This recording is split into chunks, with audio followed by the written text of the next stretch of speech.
আসসালামু আলাইকুম, কেমন আছেন সবাই? আজকে আমি একটা লাল টুকটুকা ব্যাগ পেইন্টিং করব। আর এই ব্যাগটার নাম দিয়েছি হচ্ছে লীলাবালি।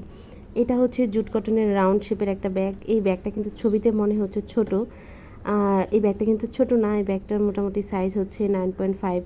আর এটা হচ্ছে দৈর্ঘ্য, তারপর কি বলে ওইটাকে, প্রস্থ বা তল, তল যেটাকে বলেন, ওইটার ঘ্যাটটাও বড়, ওইখানে প্রায় 2.5 ইঞ্চি। ভেতরে বেশ ভালোই পরিমাণ স্পেস আছে। আপনারা মেকআপ আইটেম টাইটেম বা ছোটো পার্স যাই বলেন, ভালো স্পেসে এই ব্যাগটা ইউজ করতে পারবেন, যেহেতু জুট কটন ম্যাটেরিয়াল আর এইটার টেকসই আলহামদুলিল্লাহ ভালো। আর এই ব্যাগে হচ্ছে জিপার লাগানো আছে, ভেতরে আরেকটা পকেট আছে, ফলস লাগানো আছে।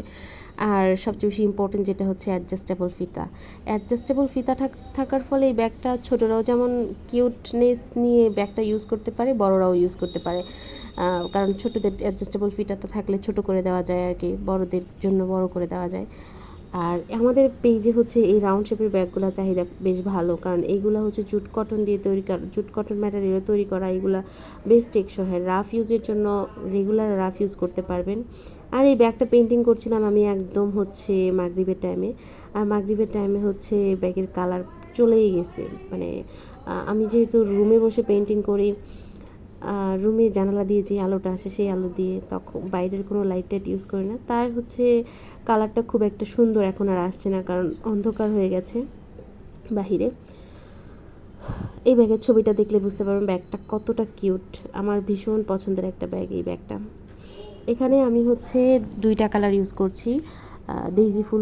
ডেইজি ফুল আঁকছি আর কি। প্রথমে হচ্ছে হলুদ রঙের মধ্যে হালকা একটু কমলা রঙ দিয়ে কালারটাকে একটু ডিপ কালার করে নিয়েছি, তারপরে একটা কোট করেছি, মানে এই ফ্লাওয়ারগুলোর একটা কোট করেছি। তারপরে হচ্ছে পিওর হলুদ কালার দিয়ে হচ্ছে উপরে আরেকটা কোট করেছি। নিচের কালারটা শুকানোর পর কিন্তু উপরের কালারটা করবেন, তাহলে হচ্ছে মানে কালারটা মিশে যাওয়ার সম্ভাবনা নেই। আমি হচ্ছে এখানে নিচের কালারটা দেওয়ার পর নামাজ পড়েছি, তারপরে গিয়ে হচ্ছে এই হলুদ কালারটা করেছি, যেন হচ্ছে কালারটা একটু শুকায়। এর মাঝখানের কালারটা হালকা একটু শুকিয়ে গেছে, এরপরে হচ্ছে উপরে হলুদ কালারটা করেছি। তো এরপরে আমি এখানে পাতা দিয়েছি। আপনারা চাইলে এখানে পাতাটা যদি ডিপ কালার রাখতে চান, বা হচ্ছে একটু পাতাটা আমি যেরকম একটু মানে টিয়া কালার টাইপের যেটা বলেন, সেই কালারের একটা শেড দেওয়ার চেষ্টা করেছি, তাহলে আপনারা হলুদ আর সবুজ দিয়ে করবেন। আর যদি একদম ডিপ কালার রাখতে চান তখন হচ্ছে এখানে জাস্ট সবুজ দিয়ে দিবেন। আর আপনারা আরও বেশি লাইট করতে চাইলে এখানে অবশ্যই সাদা রঙের কোট দিয়ে তারপর কালারটা করবেন।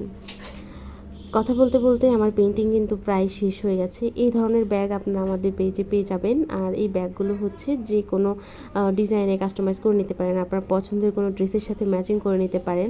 ব্যাগের ফাইনাল লুকটা দেখাই। ব্যাগটা কেমন হয়েছে জানাবেন সবাই। আর সবাই ভালো থাকবেন। আসসালামু আলাইকুম।